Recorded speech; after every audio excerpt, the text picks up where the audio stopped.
Jemaah-jemaah yang dimuliakan Allah, pada khutbah yang sangat singkat ini kami akan menyampaikan satu riwayat hadis mengenai kewaspadaan kita di akhir zaman.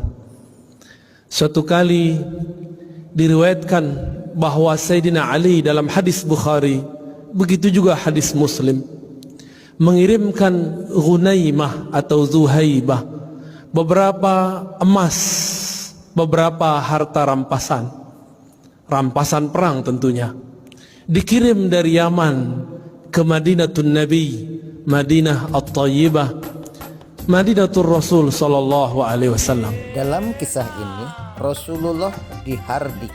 Rasulullah begitu disakiti hatinya dengan cara dicaci maki. Sampai di Madinah, baginda Nabi sallallahu alaihi wasallam membagikannya kepada sahabat-sahabat yang berhak, yang merasa yang mereka dianggap paling berjasa dalam Islam. Setelah pembagian selesai, tiba-tiba ada seseorang datang kepada baginda Nabi sallallahu alaihi wasallam, menerobos safnya para sahabat. Apa kata orang ini? Ya Rasulullah, ittaqillah. Begitu riwayat Imam Bukhari. Wahai Rasul Allah, takutlah kepada Allah, takwalah kepada Allah. Dalam kisah ini Rasulullah Shallallahu Alaihi Wasallam diceramahi, ditakut-takuti bahwa aturan-aturan yang dia tegakkan ini dianggap melanggar aturan Allah Subhanahu Wa Taala. Coba bayangkan, siapakah yang paling bertakwa di dunia ini? Bukankah itu Rasulullah? Dalam riwayat yang lain, ya Muhammad, i'dil ya Muhammad. Hei Muhammad, berbuat adillah engkau. Ternyata orang ini merasa pembagian untuknya tidak banyak. Ternyata dari dulu si emas, kalau sekarang kita sebut rupiah, dolar, pitih, uang, ini memang jadi bencana dari masa Rasulullah sampai zaman kita ini.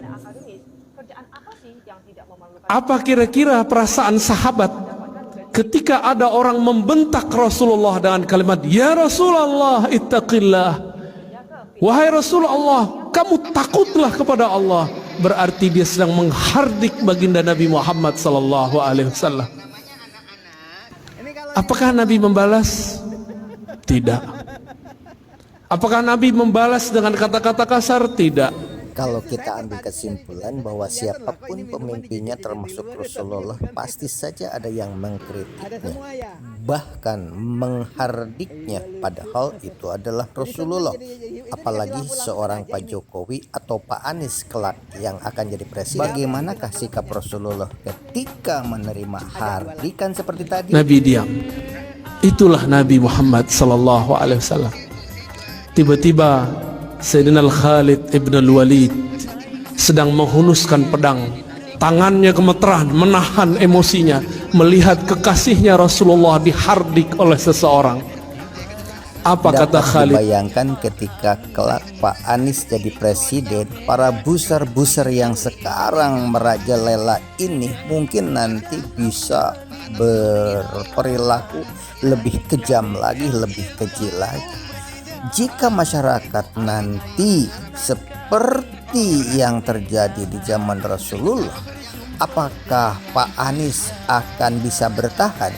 Oleh sebab itu, pendidikan di kita saat ini harus dicerdaskan, harus benar-benar dimatangkan. Siapapun pemimpinnya termasuk Rasulullah, pasti banyak yang menghardik, pasti banyak yang mengkritik. Maka siapkanlah pendidikan yang lebih baik. Apakah Pak Ganjar, Ibu Puan atau Pak Prabowo yang akan jadi presiden, intinya tidak akan lepas dari kritikan-kritikan yang menukik bahkan menghardik. Oleh sebab itu, dunia pendidikan di Indonesia sekarang ini harus benar-benar dicerdaskan untuk kelanggengan negara Pancasila ini. Apa tadi? Tidak berpengaruh terhadap kesuksesan seseorang.